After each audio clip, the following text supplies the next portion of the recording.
오늘 하나님의 말씀은 고린도후서 4장 7절에서 15절입니다. 우리가 이 보배를 질그릇에 가졌으니 이는 심히 큰 능력은 하나님께 있고 우리에게 있지 아니함을 알게 하려 함이라. 우리가 사방으로 우겨쌈을 당하여도 쌓이지 아니하며 답답한 일을 당하여도 낙심하지 아니하며 박해를 받아도 버림받지 아니하며 거꾸로 뜨림을 당하여도 망하지 아니하고 우리가 항상 예수의 죽음을 몸에 짊어짐은 예수의 생명이 또한 우리 몸에 나타나게 하려 함이라. 우리 살아있는 자가 항상 예수를 위하여 죽음에 넘겨짐은 예수의 생명이 또한 우리 죽을 육체에 나타나게 하려 함이라. 그런즉 사망은 우리 안에서 역사하고 생명은 너희 안에서 역사하느니라. 기록된 바 내가 믿었으므로 말하였다 한 것 같이 우리가 같은 믿음의 마음을 가졌으니 우리도 믿었으므로 또한 말하노라. 주 예수를 다시 살리신 이가 예수와 함께 우리도 다시 살리사 너희와 함께 그 앞에 서게 하실 줄을 아노라. 이는 모든 것이 너희를 위함이니 많은 사람의 감사로 말미암아 은혜가 더하여 넘쳐서 하나님께 영광을 돌리게 하려 함이라. 아멘. 얼마 전에 방송된 드라마 중에 이상한 변호사 우영우라는 것이 있었습니다. 매우 인기가 있고 절찬리에 방송된 것으로 알고 있습니다. 우리 교회 학교의 어린 학생들도 우영우 모르면 이야기가 안 된다 이렇게 할 정도였다고 합니다. 저는 다 보지는 못했고 단편적으로 몇 단락 인터넷상으로 보았고요.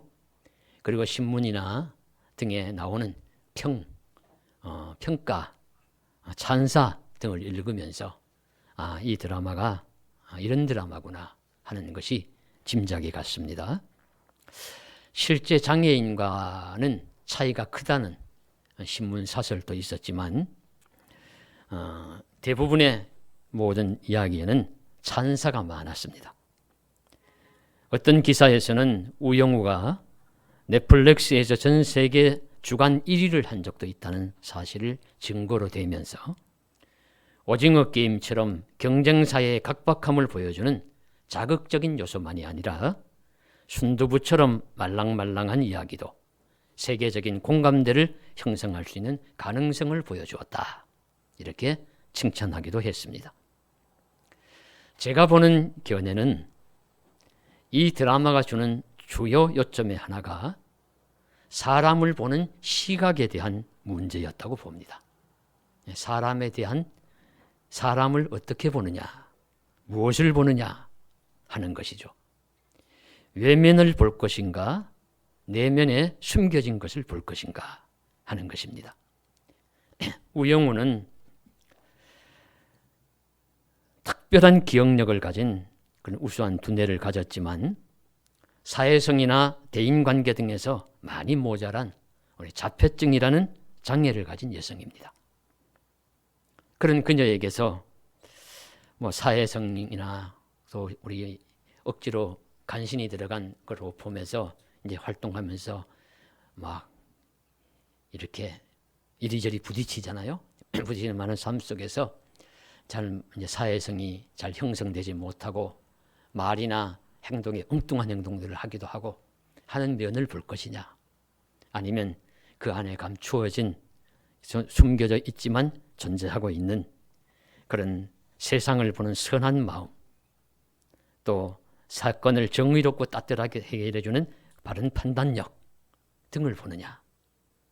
그래서 앞에 전자를 보면은 사랑하기 어렵지만 후자를 보면은 누구나 사랑할 대상이 아니냐 하는 것을 이 드라마는 가르쳐 주었다고 봐요. 말씀의 서두에서 이 이야기를 드리는 이유는 바울이 고린도 후서에서 집중하며 강조하는 것이 사람의 외면과 내면, 겉사람과 속사람에 대한 이야기입니다. 사실은 사람은 하나의 존재입니다. 일체의 존재이지만 일체의 존재 속에 영혼과 육신, 몸과 또 정신, 겉사람과 속사람 이렇게 나누어질 수 있어요. 그런데 이 세상에서는 겉사람만을 너무 중요시합니다. 겉사람만을 너무 바라봅니다. 그리고 속사람은 보지 않고 무시하고 해요. 그래서 이런 부분에 대해서 바울 사도는 그리스도인은 그런 자가 아니다. 그리스도인은 겉사람보다는 속사람을, 외모보다는 내면을 더 잘 살피는 사람이어야 한다라는 것을 가르쳐 주시고 있습니다. 그런 맥락에서 오늘 말씀을 주시면서 더 깊은 어떤 메시지를 우리에게 가르쳐 주시고자 하시는데, 그것이 무엇인지를 말씀으로 나누고자 합니다. 오늘 말씀 7절에 우리가 이 보배를 질그릇에 가졌으니, 우리 중심 구절입니다. 우리가 이 보배를 질그릇에 가졌으니, 보배를 담은 질그릇과 같은 존재가 그리스도인이라 한 말씀입니다. 우리는 보배를 담은 질그릇과 같은 존재예요. 그러면 질그릇이 무엇이고 보배가 무엇이냐 우리가 보아야 하는데, 이 질그릇은 우리의 성경에서 말씀할 때 육체라는 부분, 겉사람이라는 부분입니다.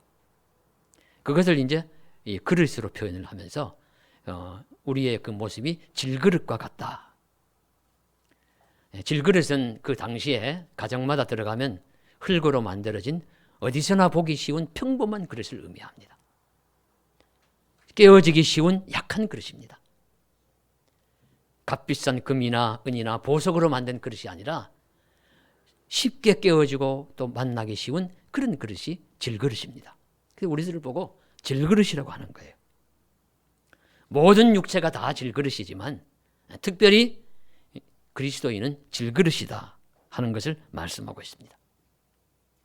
바울 서신에서 이 부분이 종종 강조되고 있는데요. 고린도전서 1장에서도 형제들아 너희를 부르심을 보라. 육체를 따라 지혜로운 자가 많지 아니하며 능한 자가 많지 아니하며 문벌 좋은 자가 많지 아니하도다. 바울의 눈으로 볼 때 초기 그리스도인들의 모습을 보니까 세상의 관점에서 볼 때는 별 특별한 사람들이 많지가 않아요. 세상으로 볼 때 대단한 사람들이 많지가 않습니다. 예수님의 12 제자인 사도들도 보니까 다 출신은 어부 출신이요, 세리요, 그리고 목수요, 그런 사람들입니다. 배운 학식도 변변치 않은 것 같아요. 예수 믿는 공동체의 성도들을 보니까 종과 그 당시에 천대받는 여성들이 많이 있습니다. 세상으로 볼 때 나무 그릇, 질그릇과 같은 존재입니다. 그런데 중요한 사실은 바울이 이런 사실을 업신여기거나 부끄러워서 하는 말이 아닙니다. 결코 그런 것이 아닙니다. 오히려 그것이 하나님의 능력을 드러낼 수 있는 도구가 되고 하나님의 권세를 드러낼 수 있는 통로가 되기 때문에 마땅히 그리스도인은 질그릇이어야 한다, 질그릇처럼 되어야 한다 하는 것을 말씀하시고 있습니다. 만일 세상에 강하고 잘나고 권세 있고 천재적이고 최고로 공부하고 그런 사람들만이 예수 모임에 들어와 있으면 좋을 것 같지만 사실은 그렇지가 않아요. 그러면 사람은 자기 잘난 맛에 산다고 자기 힘 자랑, 지식 자랑, 학벌 자랑, 부함 자랑, 권세 자랑, 이런 자랑만 하면서 그 안에 예수의 능력이 나타날 자리가 없습니다. 하나님의 능력이 설 자리가 없어요. 하나님의 신실한 도구나 통로가 되지를 못합니다. 그래서 실제 그리스도인이 어떤 세상적인 간혹 자랑스러운 것들, 대단한 것들 가지고 있다 하더라도 그건 내세우지 않습니다. 그건 분토처럼 여기고 바울이 전하는 말씀에 하면 배설물처럼 여긴다. 바울도 예수 믿기 전에는 그거 대단한 것으로 생각하고 막 자랑스럽게 하며 다녔는데 예수 믿고 나니까 그거 아무것도 아니에요. 그게 오히려 방해가 돼요. 내가 히브리인 중에 히브리인, 베냐민 지파, 바리새인 중에 바리새인, 그저 날 때부터 로마 시민권자, 공회의원, 가말리엘 학식에 의해서 공부한 것 다 세상에서 자랑할 수 있는 것들이지만 예수 믿고 나니까 그거 아무것도 아니더라. 오히려 나는 배설물처럼 여긴다. 왜? 내 안에서 그리스도가 존귀하게 되기 위해서. 바로 내 질그릇이지만 보배가 아름답게 간직하기 위해서, 하나님의 능력을 나타내기 위해서. 그래서 오늘 말씀에 우리가 질그릇이라고 말씀하면서 심히 큰 능력은 하나님께 있고 우리에게 있지 아니함을 알게 하려 함이라. 분명히 말씀으로 가르쳐 주시고 있습니다. 그래서 실제로 교회에 모인 성도들은 질그릇과 같은 사람들입니다. 오히려 그것을 자랑스럽게 생각해야 합니다. 세상에 좋은 이력을 가졌다 하더라도 바울 같은 마음으로 살기 때문에 질그릇과 같은 존재입니다. 여러분, 저와 여러분이 질그릇과 같은 존재라 하는 사실을 아셔야 돼요. 기왕이면 보배함에다가 아주 좋은 그릇에다가 보배를 담으면 더 좋지 않겠느냐? 물론 더 좋겠죠. 그러나 사람은 그런 말씀드린 바와 같이 그런 존재가 아니에요. 세상에 화려한 것들 많고 세상 권세 많고 하면 세상의 화려함과 욕망에 사로잡혀서 하나님의 능력을 잘 품지를 못합니다. 그런 사람 교회에 잘 없어요. 진심으로 예수 잘 못 믿어요. 오히려 겉사람은 화려하지 않아도 외모는 강하지 않아도 속사람이 아름답고 내면이 강하고 아름다운 사람들이 성도들이요 보배를 담은 질그릇과 같은 존재라고 말씀은 우리들에게 가르쳐 주시고 있습니다. 성도 여러분, 그렇기 때문에 우리가 질그릇이라고 슬퍼할 이유 전혀 없습니다. 무엇이 중요하냐? 내 안에 무엇을 지금 담고 있느냐? 여기에 초점을 맞춰야 돼요. 그리스도는 분명히 약하고 보잘것없는 질그릇 같지만 진실은 내면에 보배를 담고 있는 그릇입니다.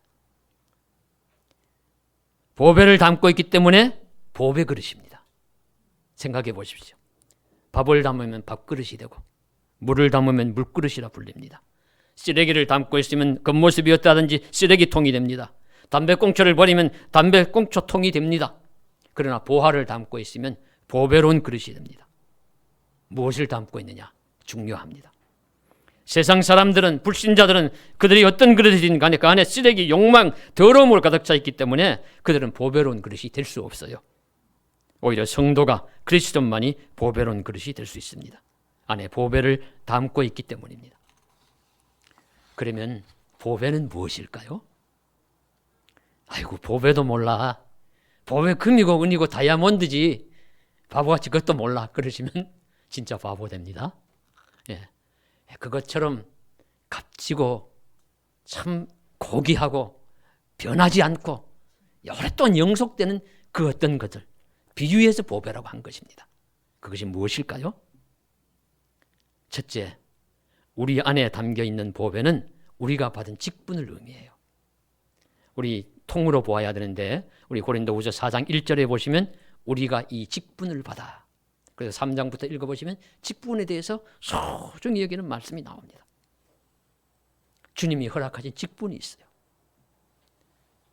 꼭 사도라는 그 대단한 직분만을 의미하는 것이 아니라 어떤 직분이든지 간에 하나님이 우리에게 주신 어떤 직분이든지 간에 성도, 그리스도인이라는 것이 최고의 직분인데 이 직분을 거룩한 이름으로 주신 그 직분을 충성스럽게 잘 감당하는 삶을 사는 것. 이것이 보배를 품고 사는 사람의 삶입니다. 보배는 우리가 하나님께서 우리에게 주신 존귀한 직분이다. 그렇게 깨달으시고요. 둘째로 보배는 복음입니다.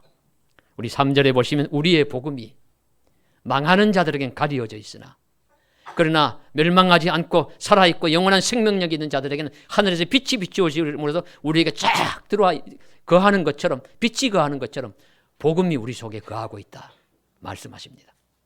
복음이 우리 안에 거하고 있어요. 복음은 예수를 믿으면 구원을 얻는다는 말씀이 복음입니다. 누구든지 예수를 주님으로 모시면 주님으로 모시면 구원을 얻고 영생을 누린다는 것이 복음입니다. 이 말씀이 복음이어서 복음을 확대하면 신구약 성경 하나님의 말씀이에요. 하나님의 말씀을 읽고 듣고 기록하고 공부하고 묵상하면서 살아가는 사람은 복음을 마음속에 가지고 있는 보배를 마음속에 가지고 있는 하나님의 사람들입니다. 보배를 담은 질그릇과 같은 존재입니다. 그러므로 우리가 그렇게 살기 때문에 우리는 그리스도인이요 보배를 담은 그릇입니다. 셋째로 그리고 무엇보다도 예수님 자신이 우리 안에 담긴 보배입니다. 마태복음 13장에 하나님 나라의 비유가 나오는데요. 밭에 감추인 보화 비유가 나오죠. 그때 보화는 이제 하나님 나라를 의미하고 그 하나님 나라를 축소 집약하면 예수 그리스도를 의미해요. 그 예수 그리스도, 숨겨진 예수 그리스도를 찾는 자, 그 자가 지혜로운 자다. 하나님 나라를 품는 자요, 예수를 품는 자다 가르쳐 주시죠. 예. 그 예수님을 마음에 품고 사는 자. 예수님은 이 땅에 하나님의 아들로서 오셔서 사시다가 죽으시고 부활하시고 승천하셨습니다. 그리고 우리가 사도신경에 날마다 주일마다 우리가 암송하는 것처럼 하나님 보좌 우편에 계십니다. 그런데 영으로 우리에게 이 세상에 우리 믿는 자들의 마음속에 내주해 계십니다. 예수를 믿을 때 예수님이 우리 속에 들어와 계신다는 거예요. 주 예수 내 마음에 들어와 계신 후 변하여 새 사람 되고, 그 찬송처럼 우리 안에 지금 예수님이 계십니다. 그 예수님이 보배예요. 그리고 예수를 믿는 사람은 보배로운 그릇입니다. 저와 여러분은 예수를 믿음으로써 예수님을 몸에 품고 사는 보배로운 그릇인 줄 믿으시기를 바랍니다. 그러면 이 보배를 담은 그릇의 특징은 무엇일까요? 겉모습은 질그릇 같을지라도 내 안에 보배가 담겨있기 때문에 보배로운 그릇인데, 이런 사람들은 어떻게 살아갈까요? 보배로운 그릇은 안에 담긴 보배의 능력으로 살아갑니다. 겉모습인 내 깨어지기 쉽고 넘어지고 쓰러지기 쉬운 이 겉모습의 그 모습 따라, 그 힘 따라 살아가는 것이 아니라 내 안에 있는 보배의 능력으로 권세로서 살아가는 것이 보배로운 그릇의 삶의 특징입니다. 이게 성도의 삶의 특징이라는 것입니다. 만일 질그릇만 있다면 감당하지 못할 것입니다. 보배가 없다면 나는 그냥 부서지고 쓰러지고 사라지고 말 것입니다. 어떤 어려운 일, 환난, 고통의 일을 당하면 이겨내지를 못합니다. 내 겉사람으로는 승리하지 못해요. 견디지도 못해요. 그런 내 속에 보배가 담겨있기 때문에 그 보배의 능력으로 능히 감당하고 극복하고 승리하는 삶을 살아갈 수가 있습니다. 그래서 오늘 말씀, 사방으로 우겨쌈을 당하여도 쌓이지 아니하며 답답한 일을 당하여도 낙심하지 아니하며 박해를 받아도 버림받지 아니하며 거꾸로 뜨림을 당하여도 망하지 아니하고, 이 주인공이 바로 성도들이요, 보배로운 그릇입니다. 잘 기억해야 합니다. 진정한 그리스도인은 꼭 끝이 화려하고 잘난 사람이 아니다. 물론 그런 사람 중에 참된 크리스찬이 있을 수 있어요. 많지 않다는 뜻입니다. 되게 겉은 온순하고 양보 잘하고 바보 같은 처신을 하는 것 같이 살지만 그러나 내면이 바르고 강하고 아름다운 사람들입니다. 그 안에 보배가 들어있기 때문입니다. 그들은 아름다운 직분을 가지고 있으며 주의 말씀과 복음을 소유하고 있으며 만왕의 왕 예수를 품고 있기 때문입니다. 구약 창세기에 이삭의 모습에서 보배를 담은 질그릇에 그런 면을 보게 돼요. 이삭이 아버지 아브라함으로부터 모든 가업을 다 물려받았습니다. 아브라함도 많은 재물과 그런 것을 가지고 있었어요. 그래서 이삭에게 다 물려줬죠. 그런데다가 하나님께서 이삭에게 복을 주시니까 이삭이 더 복을 받아가지고 거부가 되어요. 그래서 블레셋 땅인 그랄 땅에 가서 농사를 지으니까 성경에 보시면 100배나 소출을 얻었다. 여러분, 사실 2배, 10배도 많은데 100배의 소출을 얻으니까 얼마나 더 큰 부자가 되었습니까? 성경에 그대로 말씀에 100배나 소출을 얻어 거부가 되어 나와요. 큰 부자가 되었습니다. 그런데 이 부자가 되어 살면 좋을 텐데 주변의 사람들이 이제는 질투를 합니다. 시기 질투를 해요. 아니, 저 낯선 히브리인 녀석이 들어와 가지고 우리 땅에 와서 제일 부자로 사네? 이거 눈 뜨고 못 보아주겠다. 아이고 배 아파. 이래가지고는 이제 핍박을 하지요. 그래서 사람들이 싫어하고 하니까 왕 아비멜렉이 이삭을 내어 쫓습니다. 추방해요. 잘못한 일이 있어서도 아니고 무슨 어떤 욕심을 부려서도 아닌데 그냥 이유가 뭐냐 하면은 내가 우리 땅에 들어와서 우리보다 크게 강성한 적 우리를 떠나라. 창세기 26장 16절에 나와요. 내가 우리 땅에 들어와서 우리나라 사람보다 더 잘 사니까 눈꼴 채워서 못 봐주겠다. 그래서 쫓아내는 겁니다. 농토도 다 빼앗겼겠죠. 농사지던 땅도 다 빼앗기고. 그래서 광야로 내몰려요. 광야로 내몰리면은 광야에서 살아가려면 이제 샘을 파야 살아갑니다. 샘이 없으면, 물이 없으면 아무 농사도 못 짓고 사람도 못 살고 가축들도 못 사니까 그 샘을 파는데, 샘을 파면은 이게 우리 땅인데 하면서 그날 목자들이 와서 또 시비하고 또 빼앗아 가요. 옮겨서 또 팝니다. 또 빼앗아 가요. 또 시비해요. 그러면 또 양보하고 다른 곳에 가서, 널찍한 곳에 가서 파니까 그곳은 이제 그랄 땅이라고 우길 수 없었는지 거기까지 와서는 시비하지 않았다. 그래서 르호봇이라고 하였다 하는 말씀이 나오죠. 그래서 그곳에 거주하다가 이제 아브라함부터 유서가 있는 부엘세바라는 곳으로 가서 샘도 파고 그곳에 정착해서 사는데, 그랄 왕 아비멜렉이 찾아옵니다. 찾아와서 아비멜렉이 찾아왔을 때 이삭이 무엇이라고 말하느냐 하면은 좀 볼멘 소리를 합니다. 볼멘, 뭐라고 하면 아니 쫓아낼 때는 언제든인데, 뭐 정확한 워딩은 아닙니다만 쫓아낼 때는 언제고 뭐하러 왔느냐, 이렇게 이삭이 이야기를 하니까 이 아비멜렉이 하는 말이, 여러분 잘 보십시오. 창세기 26장 28절인데 여호와께서 너와 함께 계심을 우리가 분명히 보았으므로 우리 사이 곧 우리와 너 사이에 맹세하여 계약을 맺자. 서로 침범하지 말자. 너는 여호와께 복을 받은 자니라. 감탄하지 않을 수 없는 대목입니다.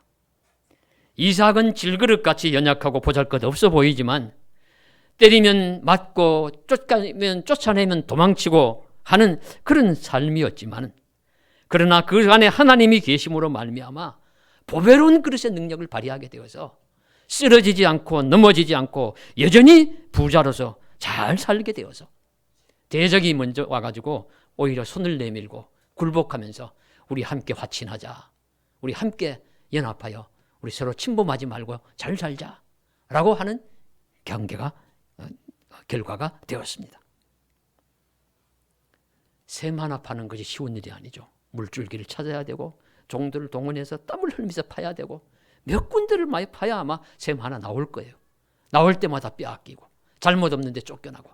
보통 사람들 같으면 전쟁합니다. 싸웁니다. 뭐 죽으면 죽었지 싸우지 그냥 당하고 있겠어요? 근데 이삭은 피하여 양보하고 옮겨서 또 파고 옮겨서 또 파고. 그리고 그랄 왕 아비멜렉이 이삭 쫓아낼 때 나가서 잘 살라고 했겠습니까? 쫓겨나가서 잘 사는가 보자. 네가 이 땅에서 사니까 잘 살지 나가서는 뭐 곤고하고 힘들어 고통스럽게 살면서 나중에 싹싹 빌면서 올 거야 라고 기대했는데, 여전히 변함없이 하나님이 주신 은혜와 그 내적 힘으로 말미암아 잘 살아가니까 이방이 와서 먼저 복종하면서 우리가 잘못했다, 잘못 생각했다, 우리 함께 서로 침범하지 말고 잘 살자, 그렇게 우리 굴복하는 장면을 보게 됩니다.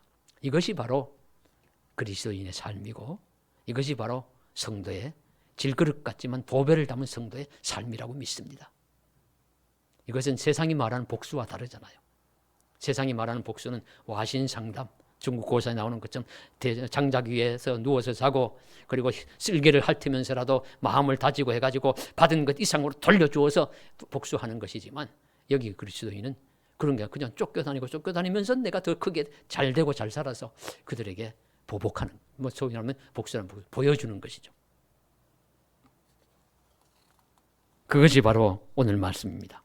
사방으로 우겨쌈을 당하여도 쌓이지 아니하고 답답한 일을 당하여도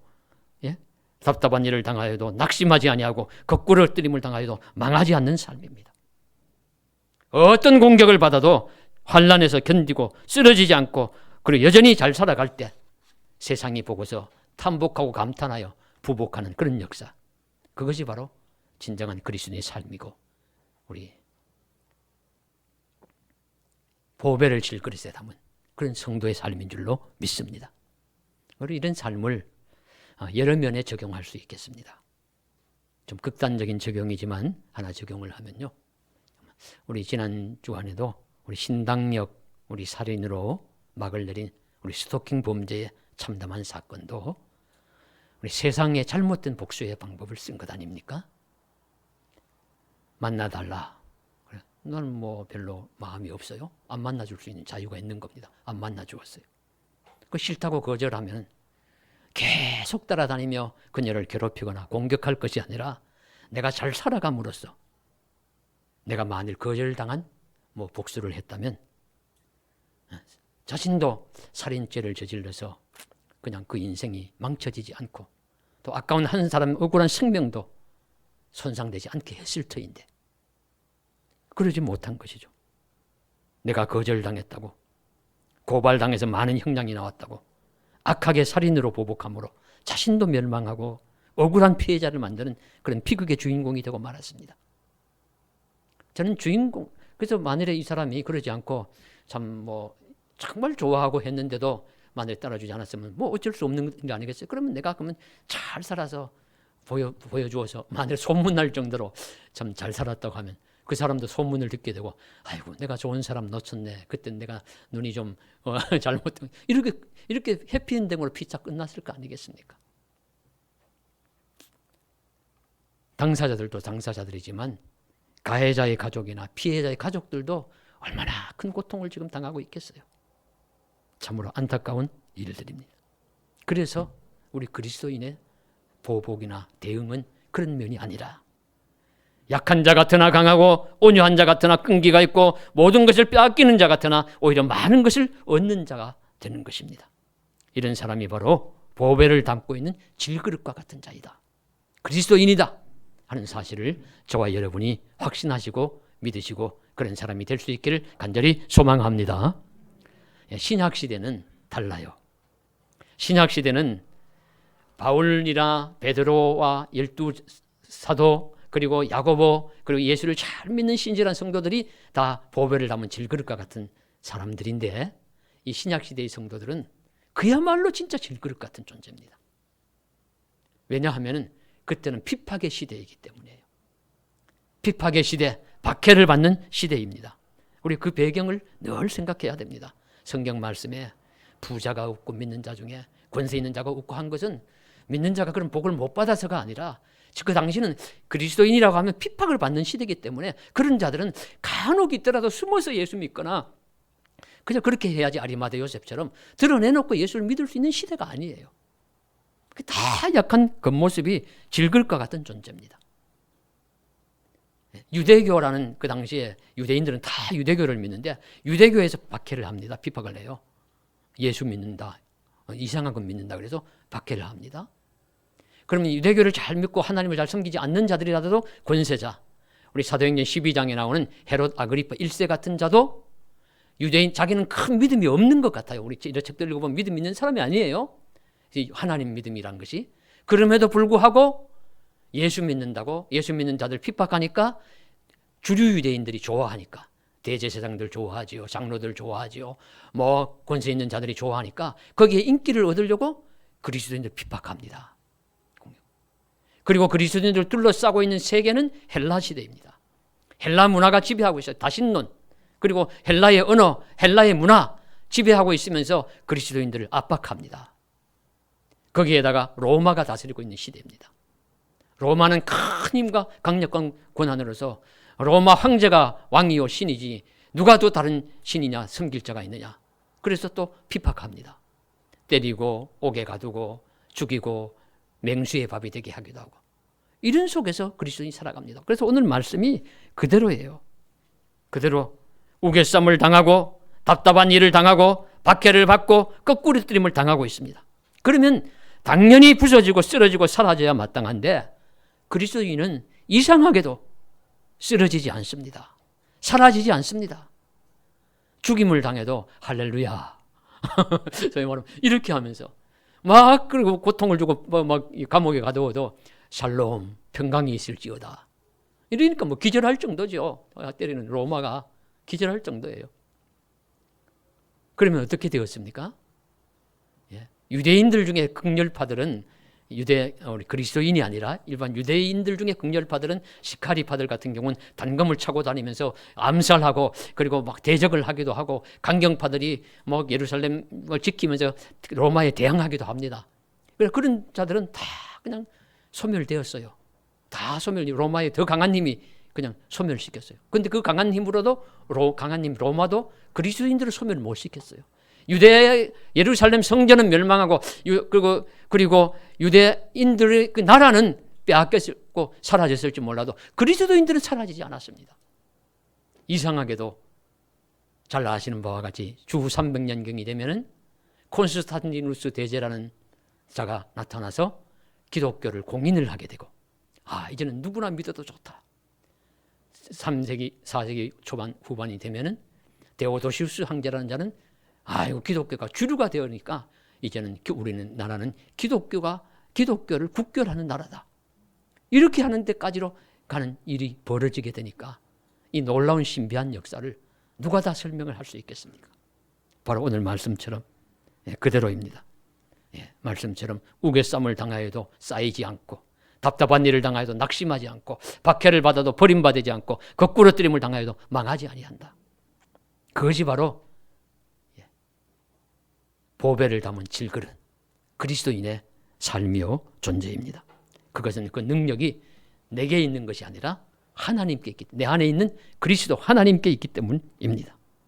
그래서 우리가 이 말씀을 믿고 받아들여서 우리도 사방으로 우겨쌈을 당할 때 있고, 우리도 답답한 일을 당할 때 있고, 우리도 때로는 경우에 따른 박해를 받을 때도 있고, 우리도 때로는 여러 가지로 거꾸러뜨림을 당할 때도 있지만, 그래도 끝까지 내 안에 있는 예수께서, 내 안에 있는 하나님께서 힘주시고 능력 주실 것이다, 그렇게 믿으시고 담대하게 견디고 이겨나가셔서 승리하시는 저와 여러분 되시기를 간절히 소망합니다.